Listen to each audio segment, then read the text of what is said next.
नमस्कार, मैं हूं Amod Srivastava. Amazing thought, amazing message, amazing information की दिशा में आज एक कदम और आगे। आज के चिंतन का विषय है मनुवादी। आज के इस चिंतन का विषय है मनुवादी। आपको ये मेरा वीडियो अच्छा लगे तो लाइक करें, शेयर करें और लाल बटन दबाकर सब्सक्राइब अवश्य करें। साथ ही बेल आइकन दबाना बिल्कुल ना भूलें। हिंदुओं में एक जाति आती है ब्राह्मण, जिस पर सदियों से राक्षस, पिशाच, दैत्य, यमन, मुगल, अंग्रेज, सभी राजनीतिक पार्टियां, विभिन्न जातियां आक्रमण करते आ रहे हैं। आरोप ये लगे कि ब्राह्मणों ने जाति का बंटवारा किया।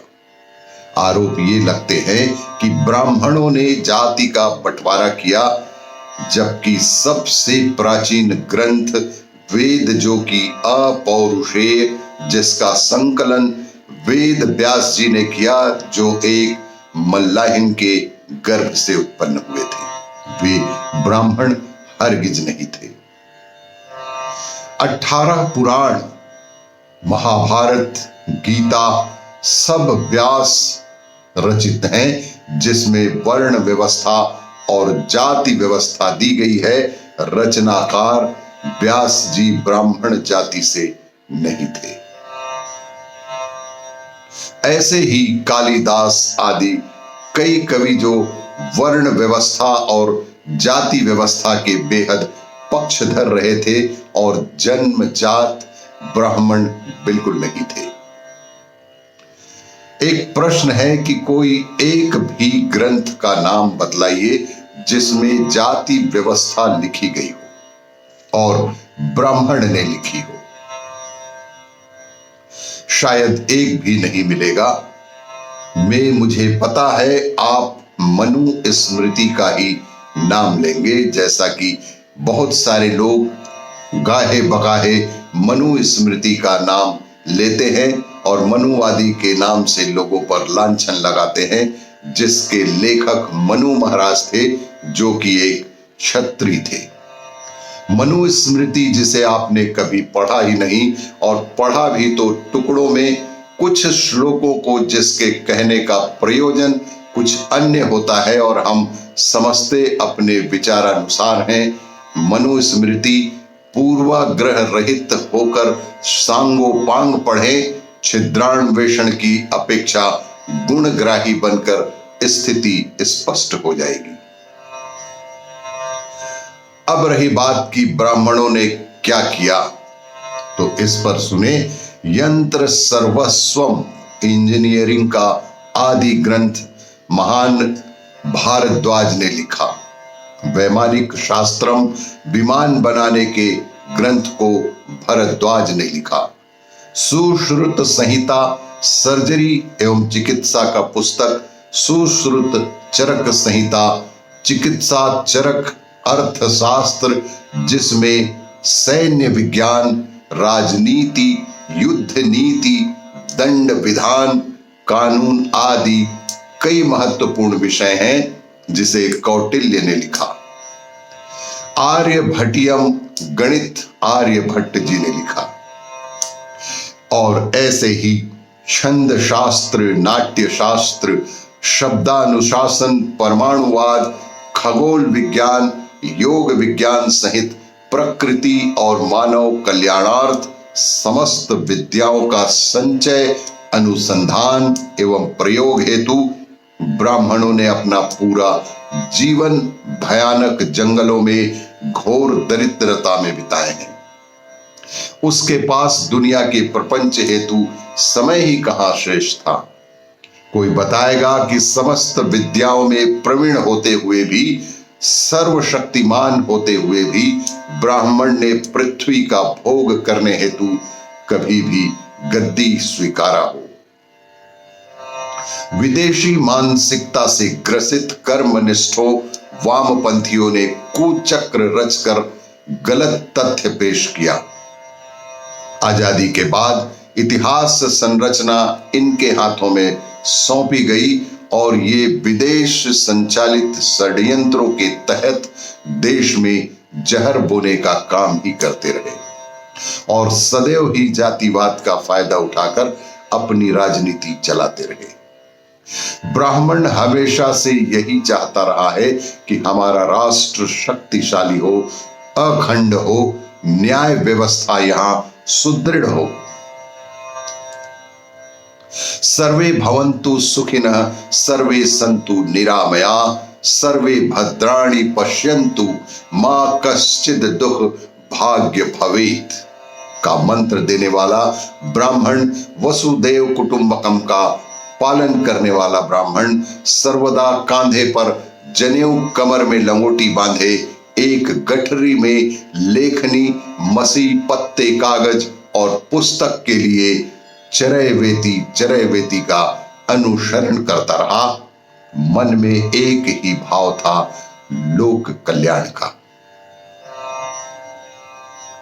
ऐसा नहीं कि लोक कल्याण हेतु मात्र ब्राह्मणों ने ही काम किया, बहुत सारे ऋषि, मुनि, विद्वान, महापुरुष अन्य वर्णों के भी हुए, जिनका महती योगदान रहा है इस लोक कल्याण की दिशा में।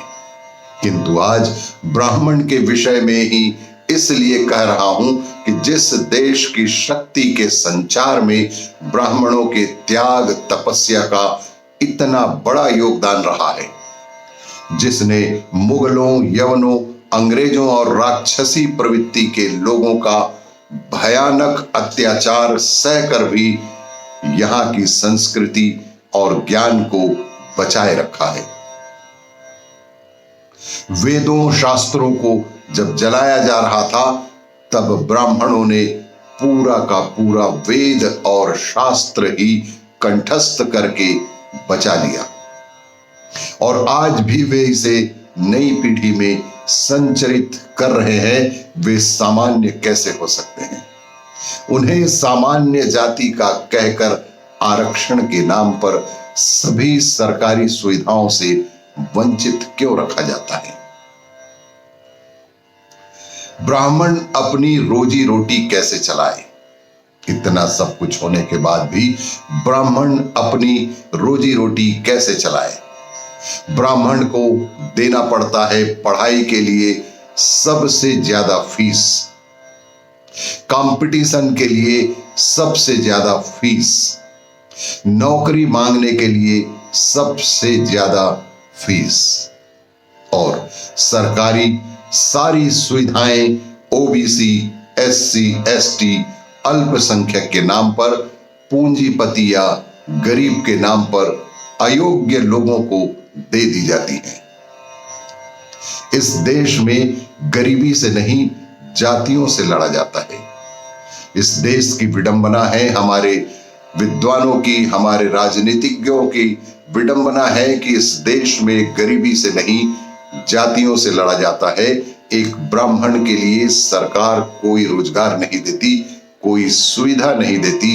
एक ब्राह्मण बहुत सारे व्यवसाय नहीं कर सकता, जैसे कि पोल्ट्री फार्म, अंडे का व्यवसाय, मांस का व्यवसाय, मुर्गी पालन, कबूतर पालन, बकरी पालन, ऊंट पालन, सुअर पालन, मछली पालन, जूता, चप्पल, शराब आदि, बैंड बाजा और विभिन्न जातियों के पृथक पृथक पैतृक व्यवसाय जो कि ब्राह्मण नहीं कर सकता,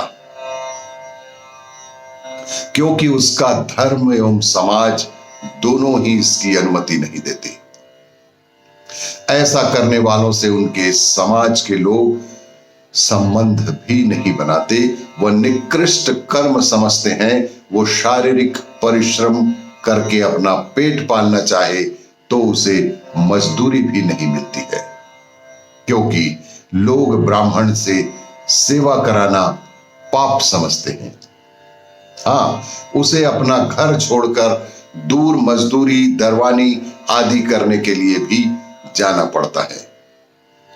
कुछ को मजदूरी मिलती है, कुछ को नहीं मिलती है। बेहद विकट स्थिति में भी ब्राह्मण अपने आप को स्थापित किए हुए हैं। अब सवाल उठता है कि ऐसा हो क्यों रहा है? जिसने संसार के लिए इतना कठिन तपस्या की, उसके साथ इतना बड़ा अन्याय क्यों हो रहा है? यह एक अहम प्रश्न है। जिसने शिक्षा को बचाने के लिए सर्वस्व त्याग दिया, उसके साथ इतनी भयानक ईर्ष्या क्यों की जाती है? मैं ब्राह्मण हूं, अतः मुझे किसी जाति विशेष से द्वेष नहीं है। मैंने शास्त्रों को जीने का प्रयास किया है, अतः जातिगत छुआछूत को पाप मानता हूं। मेरी सोच के मुताबिक जातिगत छुआछूत ही पाप की श्रेणी में आता है। शास्त्रों को मैंने पढ़ा है, अतः पर स्त्रियों को मातृवत, पराये धन को लोष्ठावत और सबको आत्मवत मानता हूं। लेकिन मेरा सबसे निवेदन है कि गलत तथ्यों के आधार पर हमें क्यों सताया जा रहा है? गलत तथ्यों और गलत जानकारियों और गलत इतिहास के आधार पर हमें क्यों सताया जा रहा है? हमारे धर्म के प्रतीक शिखा और यज्ञोपवीत वेशभूषा का मजाक क्यों बनाया जा रहा है? हमारे मंत्रों और पूजा पद्धति का उपहास होता है और हम सब यह सहन करते हैं। विश्व की सबसे समृद्ध और एकमात्र भाषा हिंदी को इस तरह से नकार नहीं जा सकते, क्योंकि इसे संस्कृत को ब्राह्मण जाति के लोगों ने ही सुरक्षित करके रखने में अपना एक महत्वपूर्ण भूमिका अदा की है।